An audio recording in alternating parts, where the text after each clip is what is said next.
El silencio del Atlántico Norte parece eterno. Sus aguas oscuras esconden un secreto que aún respira entre las sombras del tiempo, el eco de una tragedia que cambió para siempre la historia marítima. Entre los restos hundidos del Titanic, se escuchan todavía los nombres de quienes lucharon contra lo imposible y las decisiones que definieron su destino. A comienzos del siglo XX, el mundo vivía una era de esplendor y arrogancia. Inglaterra era el epicentro del progreso y el nombre Titanic simbolizaba el orgullo humano convertido en acero, construido en los astilleros de Belfast.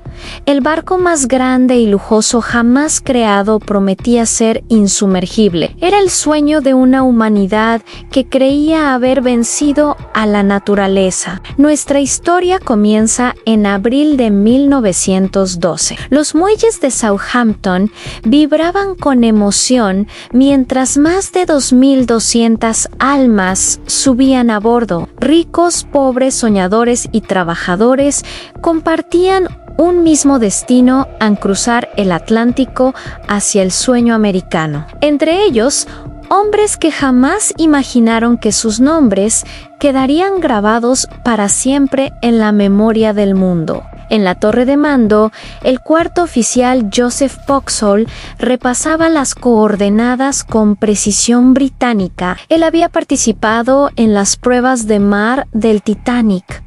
Conocía cada rincón del navío. En su mirada se mezclaba el orgullo de servir en la nave más imponente del mundo y una responsabilidad silenciosa. Nadie sospechaba que pronto esas mismas manos que ajustaban el sextante serían las que calcularían la posición del naufragio más famoso de la historia. Mientras tanto, en el corazón del barco, los operadores de radio Jack Phillips y Harold Bright enviaban mensajes sin descanso. La tecnología de la radio era el pulso del Titanic, el puente invisible que lo conectaba con el mundo exterior. Entre telegramas de pasajeros y avisos rutinarios, recibieron un mensaje crucial que pudo haber cambiado el rumbo de la historia. Advertencias claras de hielo flotando en la ruta del norte, pero en medio de la danza del lujo y la confianza ciega,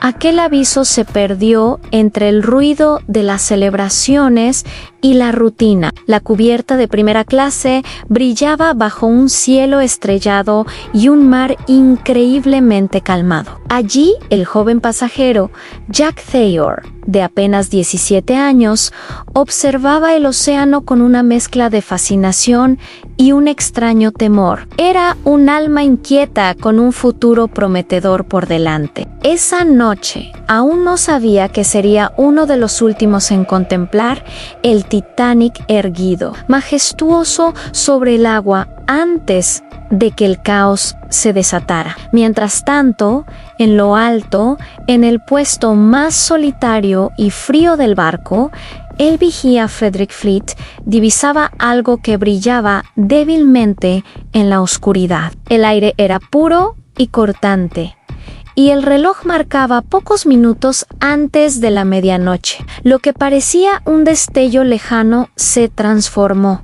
en cuestión de segundos, en una pared blanca que crecía a una velocidad aterradora. El iceberg surgió del abismo como un monstruo silencioso y letal. El impacto fue leve, casi imperceptible para muchos. Un temblor, un ruido sordo, un crujido en las entrañas del acero, pero bajo la superficie el destino ya estaba sellado. El agua helada comenzó a invadir los compartimentos delanteros a un ritmo implacable. Los cálculos de los ingenieros eran claros y devastadores. El Titanic no resistiría. Su diseño insumergible había sido fatalmente comprometido. En el puente de mando, el primer oficial, William Murdoch, en un intento desesperado por evitar la colisión, ordenó girar el timón y poner el barco a toda máquina atrás. El cuarto oficial, Moody, repitió las órdenes con voz firme y clara, sin saber que serían las últimas palabras que pronunciaría. En la cubierta inferior, el agua corría como un animal desatado. Los valientes ingenieros luchaban a contrarreloj por cerrar compuertas, por ganar preciosos minutos que significaban vidas. Pero el océano era más rápido, más poderoso. Joseph Boxhall ascendió a la cubierta con un cohete de señales. En medio de una confusión que crecía por momentos, apuntó al cielo y encendió la primera bengala blanca. El resplandor iluminó el Atlántico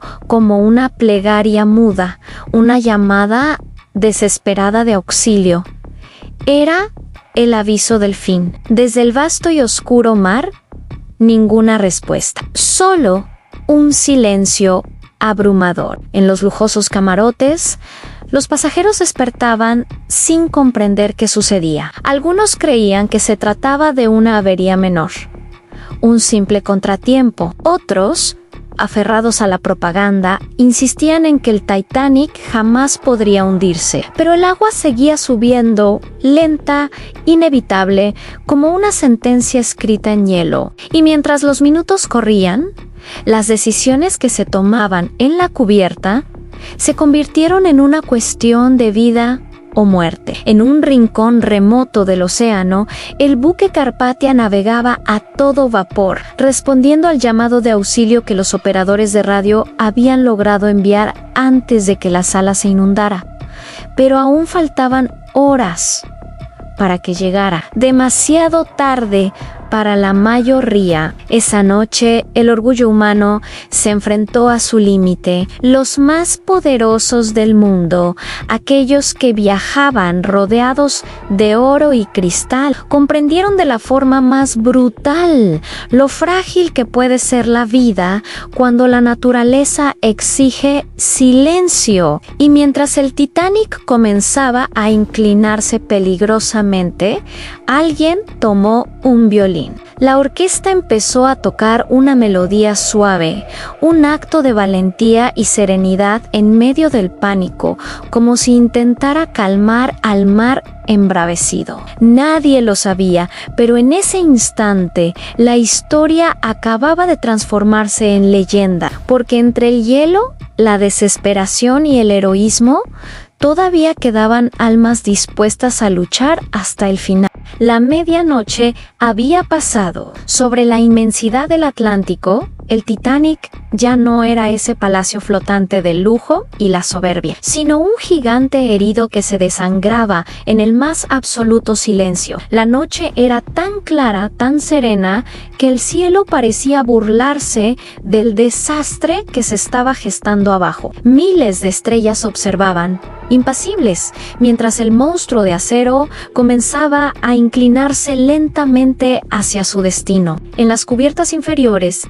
el agua helada avanzaba sin piedad. Aquellos pasillos que horas antes estaban llenos de risas, de música y de vida, ahora eran túneles oscuros donde cada paso resonaba con el eco del miedo. El olor del carbón mojado y del metal frío se mezclaba con el murmullo de los que, desesperados, buscaban una vía de escape. Los tripulantes corrían de un lado a otro con faroles en mano, golpeando puertas, despertando a los pasajeros que aún dormían, ajenos a la tragedia. Pónganse los salvavidas, solo por precaución, repetían una y otra vez, con una calma forzada que apenas lograba ocultar el pánico. Nadie, absolutamente nadie, quería aceptar lo inevitable. Arriba, en el puente de mando, el capitán Edward Smith miraba al horizonte. Su rostro, normalmente firme y seguro,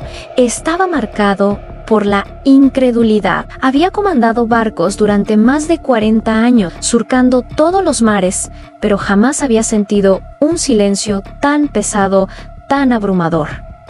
Frente a él, el mar se extendía infinito. Inmortal, de repente, las órdenes comenzaron a sonar con una precisión casi militar a preparar los botes salvavidas. Pero aquí empezaba la verdadera tragedia. Nadie, ni siquiera los oficiales más experimentados, sabía realmente cómo actuar ante una catástrofe de esa magnitud. El Titanic, el barco supuestamente insumergible, tenía botes para apenas la mitad de sus pasajeros. Era el reflejo perfecto de una época que confiaba ciegamente en su propio poder, mucho más que en su prudencia. El cuarto oficial, Joseph Boxhall, supervisaba el lanzamiento de los cohetes de emergencia. Cada disparo era una súplica blanca que cruzaba el cielo estrellado, un grito visual pidiendo ayuda desesperadamente. Pero en la distancia, ninguna luz respondía. Solo el eco del mar devolvía su propia e indiferente quietud. En la cubierta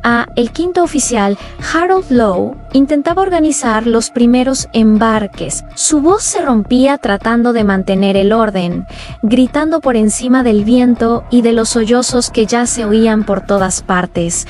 Mujeres y niños primero. Esa frase, tan noble en apariencia, sonaba en ese momento a una sentencia de muerte. Detrás de cada mujer que subía a un bote quedaba un hombre que comprendía en lo más profundo de su ser que probablemente no volvería a verla jamás. Mientras el caos se apoderaba de las cubiertas, algo extraordinario sucedía. Los músicos, encabezados por Wallace Hartley, afinaban sus instrumentos. No era un gesto de locura, sino un acto de profunda humanidad. Sabían que iban a morir, pero eligieron hacerlo tocando. Las notas de la melodía Mirror, My God, to thee más cerca, oh Dios, de ti, comenzaron a flotar entre los gritos y la confusión. Cada acorde era una plegaria disfrazada de canción, un último intento de traer un poco de paz en medio del infierno. En una de las cubiertas inferiores, un joven de 17 años, Jack Thayer, corría desesperadamente en busca de sus padres. El barco se inclinaba cada vez más, y las luces parpadeaban como si el Titanic estuviera respirando por última vez. En un instante fugaz, Thayer alcanzó a ver a su madre subir a un bote, mientras su padre se quedaba atrás en la cubierta. No hubo tiempo para abrazos, ni para despedidas, solo una última mirada que lo diría todo. El agua helada ya estaba llegando al nivel de los camarotes de tercera clase. Familias enteras, atrapadas detrás de rejas que habían sido cerradas para mantener el orden, golpeaban las puertas con desesperación. Los oficiales intentaban contener a la multitud, pero el pánico era un animal indomable, una fuerza imparable. La promesa del barco insumergible se había convertido en una trampa mortal. En el bote número 6, el timonel Robert Higgins se negaba rotundamente a regresar a por las personas que gritaban en el agua. Es inútil, decía, nos arrastrarán con ellos. Pero a pocos metros, en el bote 14, Harold Lowe tomó la decisión contraria. Esperó a que el mar se calmara un poco y volvió remando entre cuerpos helados y llantos que se apagaban lentamente. Logró rescatar a varios supervivientes. Fue uno de los poquísimos, que regresó a por los demás. En la sala de radio, un joven operador llamado Harold Bright luchaba contra el agua que ya le llegaba a las rodillas. Su compañero, Jack Phillips, continuaba transmitiendo señales de socorro una y otra vez, incluso cuando sabía que ninguna ayuda podría llegar a tiempo. Las últimas palabras enviadas por radio fueron simples, directas y desgarradoras. San Benet, rápido, nos estamos hundiendo. Cuando la corriente eléctrica finalmente se cortó, Bright escapó a duras penas, arrastrado por la marea helada. Por un milagro, encontró refugio sobre un bote volteado, el colapsable B, junto a otros supervivientes. El hielo mordía su piel, pero seguía con vida. Mientras tanto, el capitán Smith recorría el puente una última vez. No dio discursos heroicos, no pidió atención, simplemente se quedó quieto, mirando el mar que estaba a punto de tragárselo. Algunos testigos dicen que entró al puente y esperó el final de pie, como un verdadero capitán que muere con su barco. Nadie lo volvió a ver después de aquel momento. A las 2:20 de la madrugada, ocurrió lo impensable. El Titanic se partió en dos. El sonido fue como un rugido que desgarró el alma del océano, un estruendo metálico que se escuchó a kilómetros de distancia. Las luces se apagaron para siempre, los gritos se alzaron en una última y aterradora sinfonía de desesperación.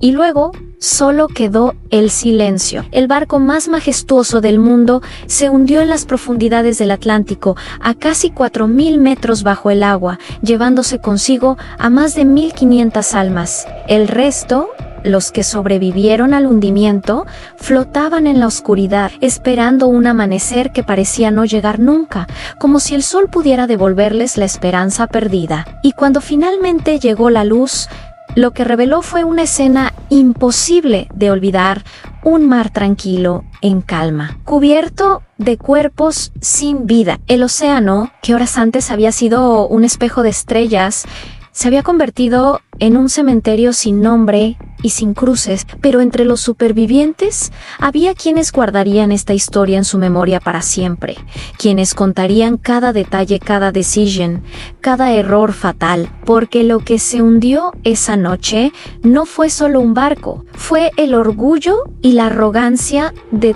toda una era. Y desde las profundidades, el Titanic aún susurra su advertencia sobre la fragilidad humana. En nuestro próximo capítulo revelaremos cómo los sobrevivientes enfrentaron no solo el frío extremo de esa noche, sino también el inmenso peso de haber vivido. Mientras miles se quedaron para siempre en el fondo, el sol asomó sobre el Atlántico con una ironía cruel. El mar, que pocas horas antes había sido un escenario de horror absoluto, ahora parecía estar en una calma total. Pero bajo esa superficie serena flotaban los restos de una tragedia imposible de olvidar. Fragmentos de madera, maletas abiertas, chalecos salvavidas y cuerpos. Cientos de cuerpos suspendidos en el agua helada, inmóviles, como si el tiempo se hubiera detenido con ellos. Para los sobrevivientes que flotaban en los botes,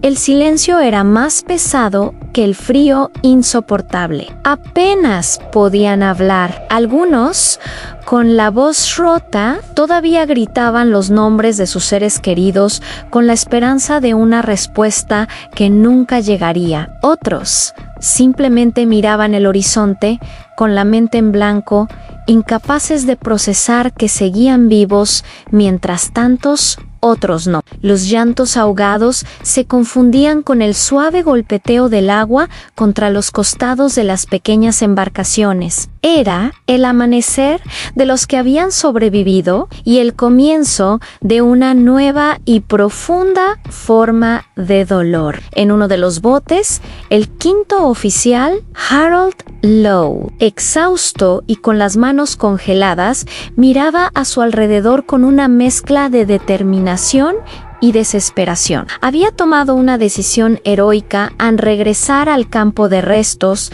en busca de sobrevivientes, pero lo que encontró fue la verdadera y abrumadora magnitud de la muerte. A su alrededor, las figuras flotaban como sombras blancas entre las olas, cada una representando una historia inconclusa, una vida truncada, una promesa rota. A pesar del panorama desolador, su valentía dio fruto. Lowe y sus hombres lograron rescatar a unos pocos más del agua helada. Se convertiría en uno de los pocos oficiales recordados por haber regresado al infierno para salvar vidas. Mientras tanto, sobre el bote colapsable, Ver, que flotaba volcado, decenas de hombres se aferraban desesperadamente al casco invertido. Entre ellos estaba el joven operador de radio, Harold Bright, con los pies completamente entumecidos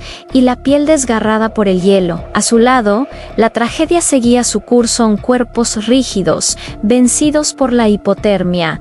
Caían al agua uno tras otro. Bright apenas podía mantener los ojos abiertos. Cada respiración era un acto de pura resistencia, una batalla personal contra la muerte que lo acechaba. En otro bote, mujeres de primera clase se abrazaban en un silencio sepulcral. Algunas acababan de perder a sus esposos, otras a sus hijos. Sus rostros, antes elegantes y llenos de vida en los salones del Titanic, ahora estaban pálidos, demacrados, deformados por el miedo y el dolor. En ese momento, la inmensa riqueza que poseían ya no significaba absolutamente nada. Estaban a la deriva en un mar que no reconocía clases sociales, un mar que los había igualado a todos en la desgracia. Pasaron las horas que se sintieron como una eternidad. El frío mordía con más fuerza que el propio dolor de la pérdida. Y entonces, cuando la esperanza comenzaba a desvanecerse, un punto gris apareció en la distancia, abriéndose paso entre la niebla matutina.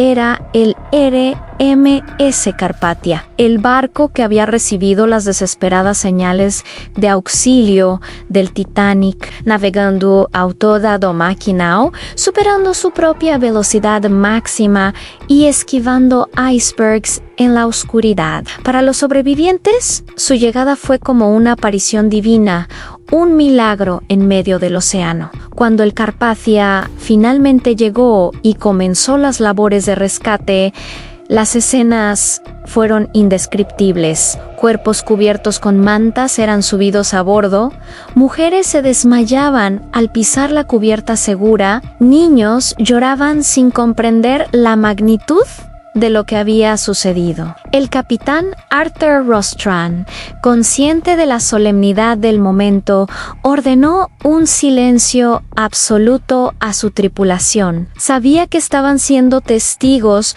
de un episodio que marcaría la historia para siempre. Los botes salvavidas fueron izados uno por uno, con cada sobreviviente que subía.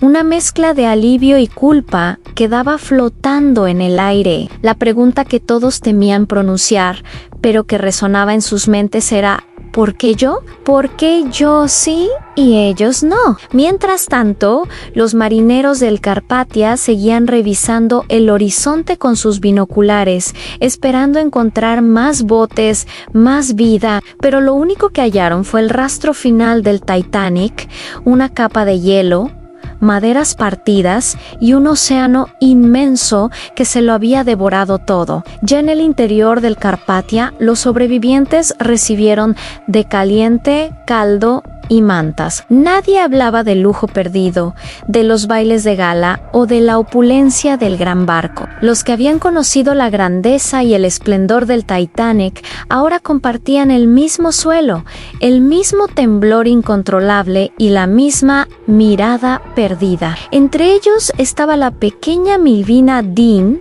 de solo 2 meses de edad, la pasajera más joven en sobrevivir. Ella nunca recordaría el naufragio, pero su nombre quedaría ligado a él para siempre, como un símbolo de la fragilidad y la resiliencia de la vida. El Carpathia puso rumbo a Nueva York. Durante el trayecto, un increíble acto de solidaridad tuvo lugar. Los pasajeros del barco de rescate donaron ropa, zapatos y abrigos a aquellos que lo habían perdido todo. En la cubierta, las oraciones se mezclaban con el sonido del viento helado. Algunos lloraban en silencio, reviviendo la pesadilla una y otra vez. Otros solo miraban hacia el mar, buscando respuestas que sabían que nunca llegarían. Cuando finalmente el Carpathia llegó al puerto de Nueva York, una multitud de más de 40,000 personas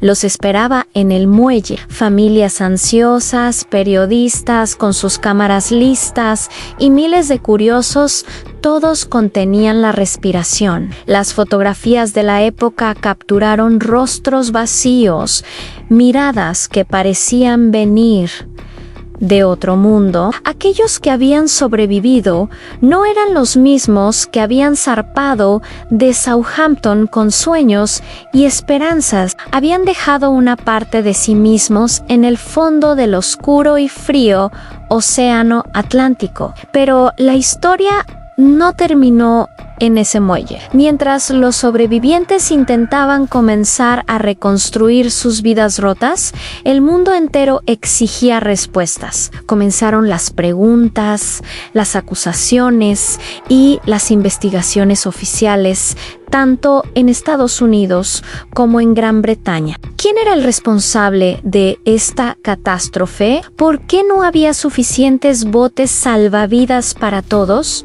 ¿Por qué se ignoraron las múltiples advertencias de hielo? Las respuestas a estas preguntas comenzarían a emerger en los días y semanas siguientes, destapando un escándalo que revelaría las profundas grietas del orgullo humano y la arrogancia de una era, porque lo que se hundió en las aguas heladas del Atlántico Norte aquella noche de abril de 1912 no fue solo un barco. Por más grande e insumergible que fuera, fue la creencia de que la humanidad, con su tecnología y su ambición, podía vencer a las fuerzas de la naturaleza. Y esa ilusión, al igual que el magnífico Titanic, nunca volvería a flotar. El amanecer del 15 de abril de 1912 se alza sobre un océano que ya no guarda silencio, sino ecos de dolor y supervivencia. La noche anterior, el Titanic, el orgullo de la ingeniería humana, se hundió bajo las aguas heladas del Atlántico Norte, pero esta historia no termina en el fondo del mar. Aquí es donde apenas comienza. Las primeras luces del día revelan un paisaje fantasmal, trozos de madera flotando, chalecos vacíos y el llanto lejano de quienes aún resisten al frío mortal. Entre las olas, el quinto oficial Harold Lowe observa el horror desde su bote número 14. Fue uno de los pocos en regresar al campo de escombros. Mira a su alrededor y comprende que el silencio que lo envuelve pesa más que el propio mar. ¿A quién salvar primero cuando todos claman por ayuda? Su respiración se mezcla con el viento. Cada rostro que emerge del agua es una decisión que marcará su alma para siempre. Mientras rescata a los últimos sobrevivientes, el océano se convierte en un cementerio inmenso. Las luces de los botes se apagan una a una hasta que solo queda la oscuridad. Harold Lowe no lo sabe aún, pero su nombre quedará grabado como un símbolo de valor en medio del miedo absoluto. Horas después, un nuevo sonido corta la bruma. Es la sirena del RMS Carpathia, el barco que respondió al desesperado llamado de socorro. Las olas golpean suavemente su casco mientras la tripulación lanza cuerdas y mantas. Los sobrevivientes, temblando, son izados a bordo. Algunos no pueden hablar, otros apenas susurran los nombres de quienes no volverán a ver. En una pequeña cabina, Harold Bright, el joven operador de radio, con las manos congeladas, envía un último mensaje al mundo. Anne, los supervivientes están a salvo. Titanic se ha perdido. El capitán del Carpathia, Arthur Rostron, ordena un silencio solemne.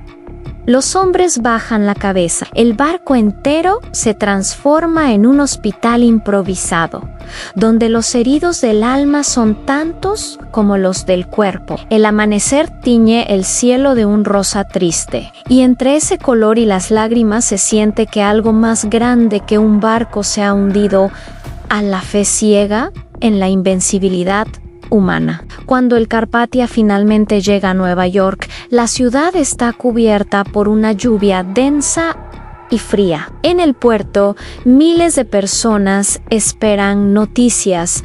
Algunos llevan retratos en la mano, otros flores. Los sobrevivientes descienden del barco en un silencio sepulcral. Ninguno levanta la mirada. La prensa los rodea, los flashes se encienden y la gran pregunta se instala en los titulares del mundo entero.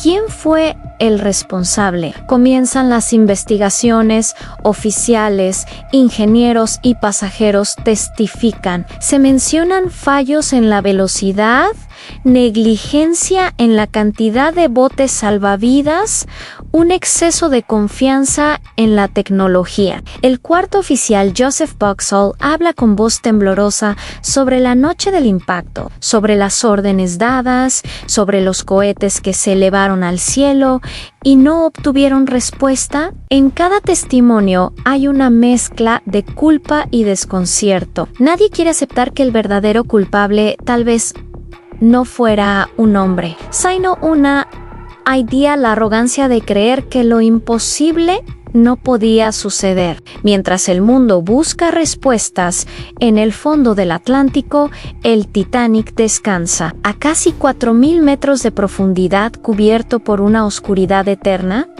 el barco se convierte en un mausoleo de acero y silencio. Sus salones dorados, sus majestuosas escaleras, sus habitaciones de lujo, To-Do Yes Alley, lentamente convertido en polvo y óxido. El océano ha reclamado lo que era suyo. Décadas más tarde, cuando la tecnología finalmente lo permite, un grupo de exploradores desciende al abismo. Sus focos atraviesan la negrura y revelan la proa del Titanic. Todavía imponente, todavía majestuosa, el metal respira historia. Cada tornillo oxidado parece guardar una memoria. Frente a esa visión, el tiempo se detiene. El Titanic no fue solo un barco, fue la metáfora más precisa del ser humano, incapaz de construir maravillas y de destruirlas por orgullo. Las cámaras recorren los pasillos cubiertos de polvo marino, los platos aún alineados en la cocina, los zapatos de un niño apoyados junto a una litera. Todo permanece allí, congelado en el tiempo, como esperando que alguien los recuerde. La imagen se funde lentamente con la superficie del océano.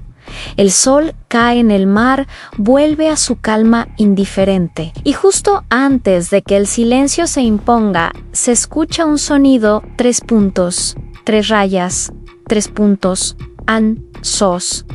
Pero esta vez no viene del fondo del mar.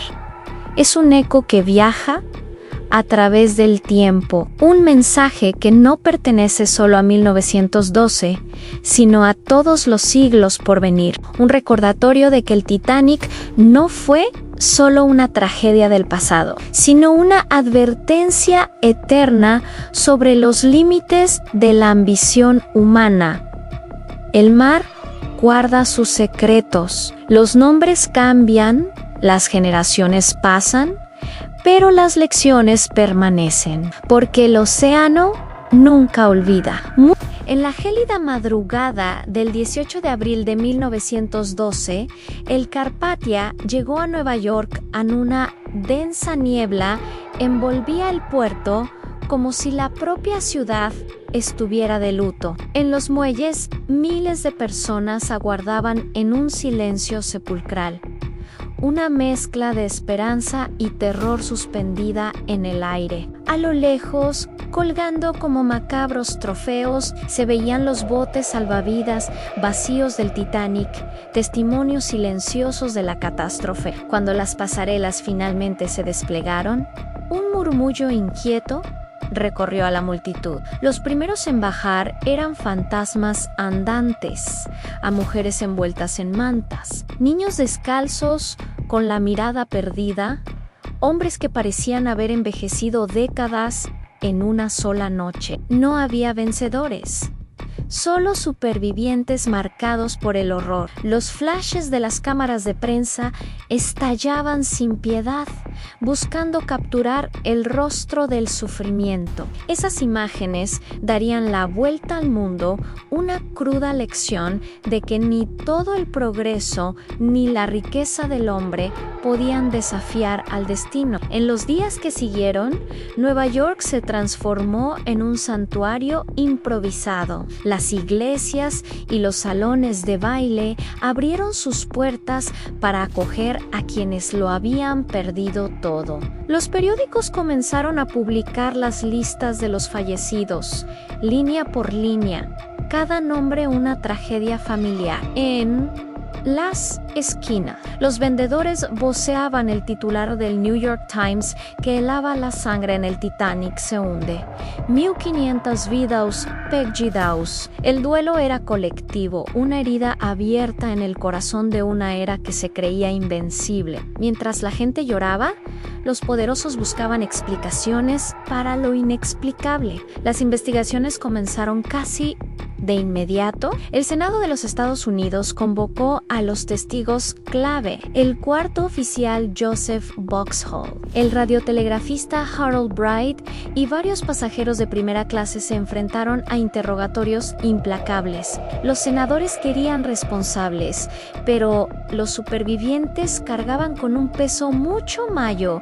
Eran el de la memoria. Bride, con la voz rota, relató cómo vio a su compañero Phillips morir en la sala de radio, telegrafiando mensajes de socorro hasta que el agua helada lo silenció. Boxhall confesó entre lágrimas que había disparado bengalas de emergencia blancas sin saber que éstas se interpretaban como señales de celebración y no de auxilio. El único que recibió elogios fue el capitán del Carpathia, Arthur Rostron. Su decisión de navegar a toda máquina, esquivando icebergs en la oscuridad, había salvado más de 700 almas, pero ni siquiera su heroísmo podía borrar el amargo sabor de la tragedia. Poco después, en Londres, se abrió una segunda investigación, esta vez a cargo de la Junta Marítima Británica. Aquí las preguntas se volvieron aún más incómodas. ¿Por qué el Titanic navegaba a máxima velocidad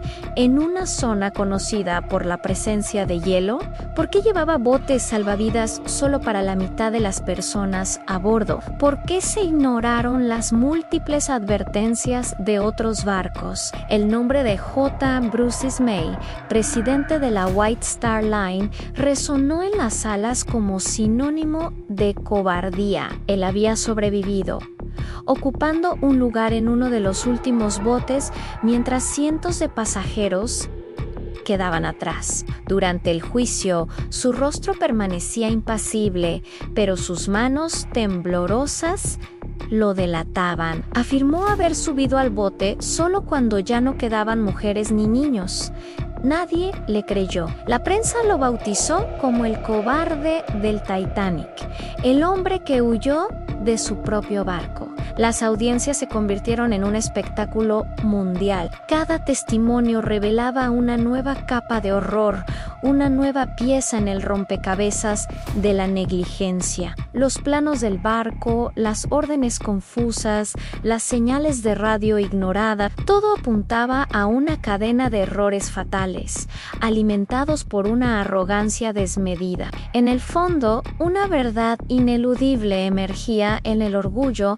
Había sido el primer iceberg que golpeó al Titanic. Mientras los jueces deliberaban, la presión social crecía. En los Cales, las viudas marchaban con retratos de sus seres queridos. Los periódicos publicaban historias de heroísmo, junto a relatos de negligencia, dividiendo a la opinión pública. La tragedia ya no era un simple accidente naval, se había convertido en una herida en la conciencia colectiva del mundo. El veredicto final fue más una condena moral que legal. Se determinó que el Titanic había zarpado con una confianza ciega, sin botes suficientes y a una velocidad imprudente. Aunque nadie fue a prisión, las consecuencias cambiaron la historia de la navegación para siempre. Se implementaron nuevas leyes marítimas internacionales, botes salvavidas para todos, simulacros de evacuación obligatorios y radios encendidas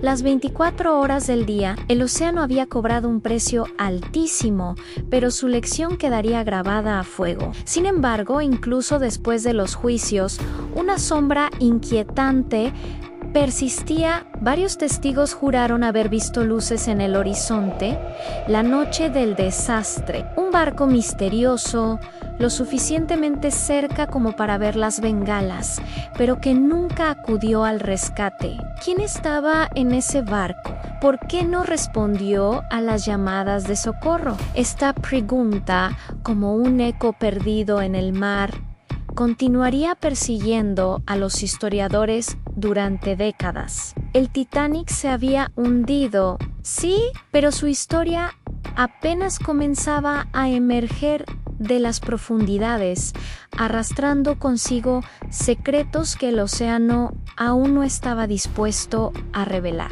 Gracias por acompañarnos en este viaje al pasado. Si te ha interesado esta historia, no olvides darle a me gusta, suscribirte y activar la campanita para no perderte nuestros próximos videos. Hasta la próxima.